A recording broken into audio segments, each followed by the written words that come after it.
when you do make your commitment, follow through. Kids thrive with connection, but they thrive with the predictability that it's going to happen, and it does happen. And if we don't do that, then they start questioning themselves. They start questioning you. They start questioning the situation.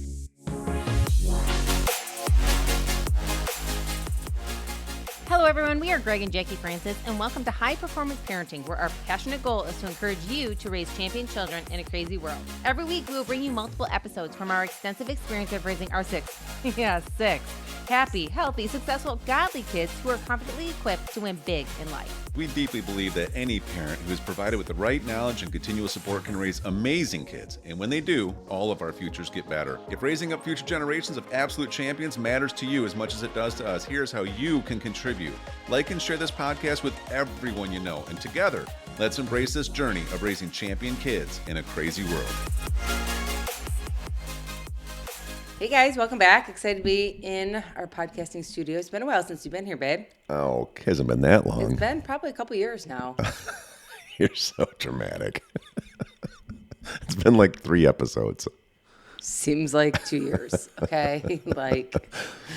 Okay. Are you so ready for 2026? Yes. Happy New Year. I am so ready for 2026. I don't know about anybody else, but man, we had a great Christmas though. Like just to kind of wrap up, we had a great Christmas. Yeah. And it was really fun. I don't know about anybody else out there. A few of our kids got hit with some of this cold bug thing.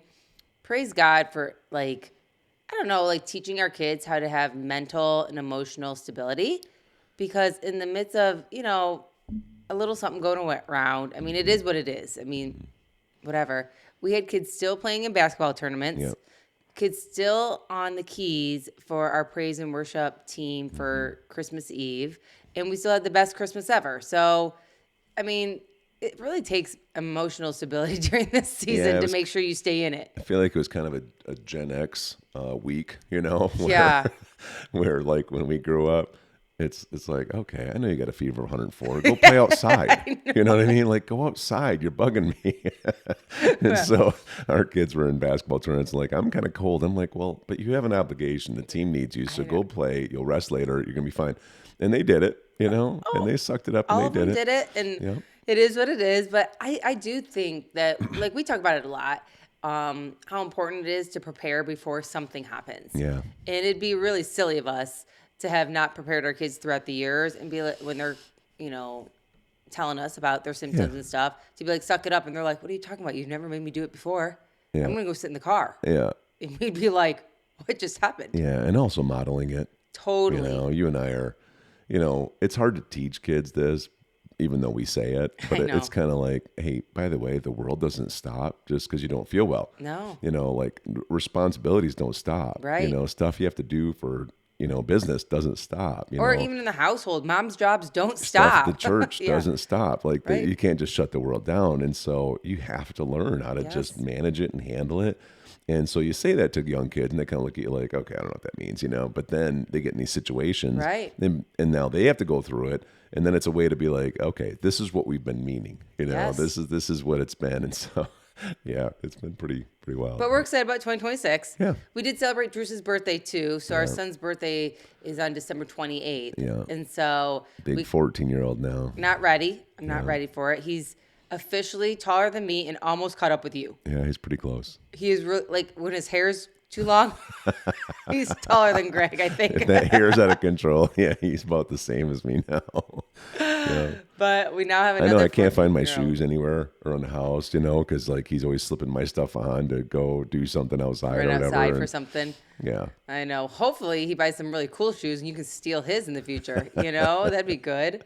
Yeah. But yeah, so we had our son's birthday, which was so much fun. It's always fun to celebrate our kids, which was special. But we're ready. Like, I don't know about anybody else. It's like, it's time to just kind of clean up the house, get organized. We have our goals set for the year and kind of just start fresh. Yeah.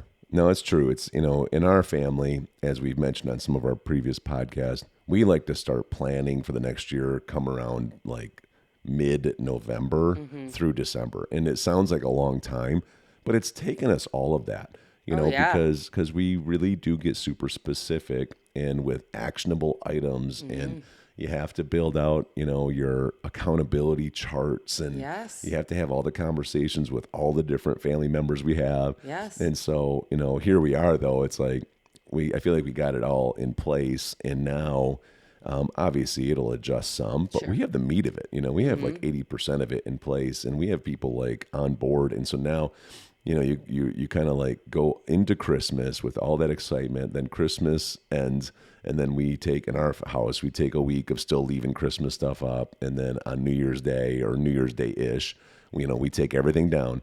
And that's when it's like you said, clean the house, and now all the goals start, Yeah. and it's kind of like our reboot. But, honestly, I love it. the way we do it though, I really enjoy this process because like you said, we're so ready. Yeah. Like most of the world, I think right now will do what we used to do before we learned this, which is, all right, let's just kind of survive through the holidays. Let's take 2 weeks off around the holidays Right. and just kind of try to replenish. And then let's start planning come January 1st. And Oh, then you it miss a takes whole you month. a month or two. Yeah. And even by then your year's already going, and you don't get momentum, And so it's been good. But Yeah. So we're anyways. ready, and we're excited for a new year out with our podcast and all there is to go with that. By the way, why doesn't anyone listen to each other on New Year's Eve? I don't know. Because their words go in one ear and out the other. That one's a little corny. Did you know this? I don't know if you've ever noticed this before, but I always visit our local tire shop on New Year's I've never noticed. because then I know it'll be a good year. That's silliness. On a different note, actually, I don't even know. Where do you come up with these things? That's really good. On a different note, what was really neat is so the girls' car that they drive needed tire rotation. Yeah. And Greg said, you know what? Like, he always takes it into the local Goodyear, apparently, but like always takes it in. But you were like, I think this year I'm teaching Drews. Drews can do this stuff. I want him to be able to learn how to do this. Yeah. I mean, we have a philosophy that with most stuff, if you can pay somebody else to do it and you can be more productive doing something else, something that I would say our skill set really provides more value in, then let's opt for that thing. And we've done that for a long time. Yeah. That's served us well. But this is one of the things on my list this year is like, my son just turned 14. And there's things that I want him to start learning. And he's a pretty handy kid. Yeah, he's way handy. But it's like little intentionality. I'm like, he doesn't know how to change a tire in a car. Yeah. So I'm like, okay, there's a tire rotation needs to happen. Let's go do this. And I'm out there and we're all getting dirty and, we're learning how to use jacks and how to get tires on and off and all this stuff. And it's such a good life skill. And he's afterwards, he feels like he's 10 foot tall. And we had to change a taillight on your Land Rover too. And so, yeah, I mean, I got a whole list of things that I want to do with him, like from now on, that's going to help prepare him more. And he's ready for it. I think it's so neat. I mean, that's how you learned from your dad, watching him growing up and not only doing it with him. I mean, he never took a car into a shop. That was what he did. And I agree with you. Like, we have to be, smart with our time and stuff, but that was smart time for you. I mean, teaching our Drews how to do that kind of stuff matters. And like you said, he felt 10 feet taller at the end of it and felt super proud of himself. And we were joking because when Greg travels, we're like, well, no longer needing to call whatever AAA or whatever, calling Drews, he'll be on the side of the road, helping us. Drews' tow truck. Yeah, you never know, not that he wants to do it all the time. And praise God, we don't have any tire issues, but all the girls were like, glad he does that. Our son, though, I will just tell you, he is such a trooper. And I was just talking to the girls the other day, how very much they are all girl. I mean, we are competitive and we are, in everything we do, we're competitive. Sports, games, it could be anything at all. But they're all girl and they really do appreciate, having a boy in the house doing all the boy chores, I guess you could say. And I hate to say boy chores. I don't know, that sounds silly, but like chores that naturally. It's like take the garbage out every 4 minutes around here because we have a lot. Yeah, like take the garbage out, or can you go over take the garbage bins down to the street, or fix this door came off, or whatever. The dishwasher's acting weird, or the washing machine for some reason was acting weird the other day, or something shows up that needs to be put together. yeah. Right. And could we do it? Yes, of course. At any given time, can anybody pick up some garbage and take it down to the curb? Yes, of course. At any given time, can one of us build something that we just bought? Yes. It's not about that we couldn't. But what it is it's so nice because like he actually gets into it. He loves knowing that these are some things that as a man, you do this kind of stuff. And if you weren't here, we'd figure it out. But the fact is that you are, and we say all the time, we're so thankful. We're so thankful that we have Drews because, obviously he has 5 sisters and a mom. He has technically 6 moms, telling him what to do all the time. But I think it's neat when you teach your kids roles that line up with, who they are. Yeah, 100%. And you've been doing this with the girls for years. You've been teaching them how to be very feminine and how to be strong feminine people. You know what I mean? Where they're in their feminine state, but they're also intelligent and they're independent, and they, in all the ways that they need to, can take care of themselves. At the same time, they appreciate having strong men in their life, and it's a great balance the way God intended it, right? Exactly. And it feels healthy. Cool. Yeah, it does feel healthy. And so, we got a few minutes left in this episode here, but what are a couple things that you would suggest to people out there in the crowd if we're going to keep this as simple as possible? I'm thinking about the person that maybe hasn't ever had anybody teach them to start goal planning in November and December. So here they are, they're in January probably listening to this right now. And they're like, well, I don't want to wait till next year. So, if they were going to set some goals for something they could be simply intentional about, what would be some things that you would suggest, especially when it comes to parenting? We always talk about being intentional with our children is the key to everything since we're so busy and stuff. So if I was giving a suggestion, I'd be like, I'd write down like maybe 4 or 5 things that you want to accomplish in your family this year as maybe an individual mom, an individual dad, and as husband and wife together as mom and dad, and then as, a collective team of your family. And find out, for instance, I would say, we were just talking about this. Is there enough family time in your family? And granted, maybe not every day can you, put a ton of time into it, but can you eat one time a week, do a team meeting? So in 1 year, could you give yourself a goal? Maybe not 52 of them because traveling and stuff like that, but could you maybe set a goal for a minimum of 35 family? And if you do more, oh my gosh, nothing but more connection and maybe a simple goal. Yeah, maybe say 26, so that way it's like twice a month. Yes. Average, right? Another thing I would say is, could you be intentional with maybe making a decision to spend a little one-on-one time with each kid, and again, it doesn't have to be a fancy dinner where you get all dressed up and you go spend several hours. I took the girls the other day just to simply get some coffee and drive around and talk. You know what I mean? It can be something as simple as that. But can you do it and put your phone down and do that? I don't know how many kids you have, but depending on, 6 times in the year or something like that. You know? It's interesting you say that because I was just writing down too, something that I think is a big time saver is take the time to learn your kids' love languages. Yeah. It's like there's a great book called The 5 Love Languages for Kids. And it's on my shelf right over there.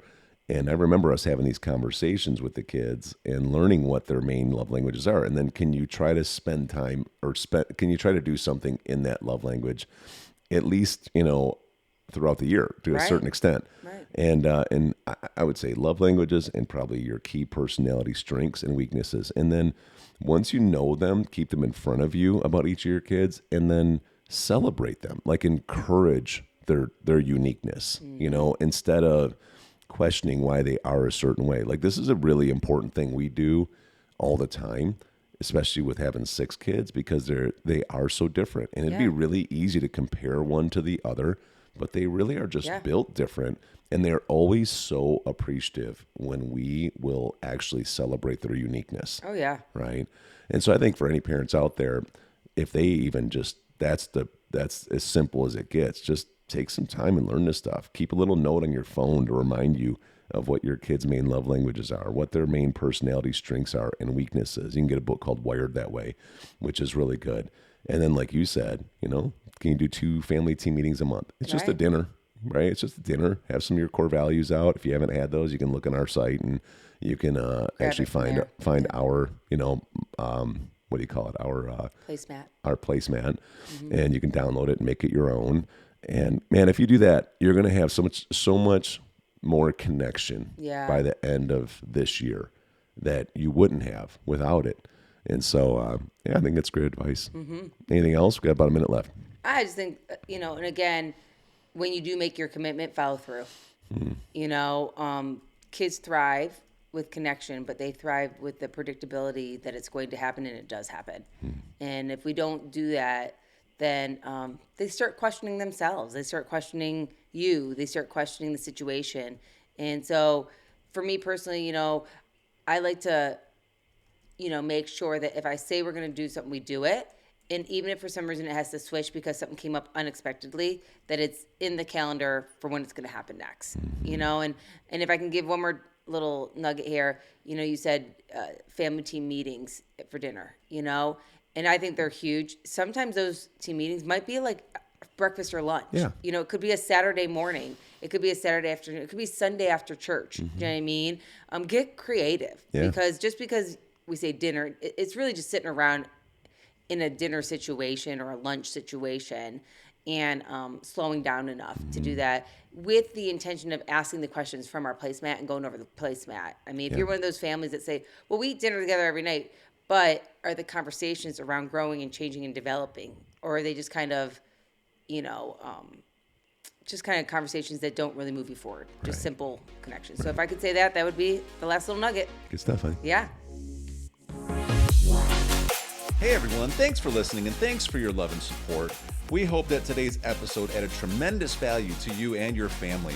It would mean so much to us if you would partner with us on our mission of helping parents around the globe raise champion children in this crazy world. To do so, simply take a moment to like and share this podcast with everyone in your network. See you next time.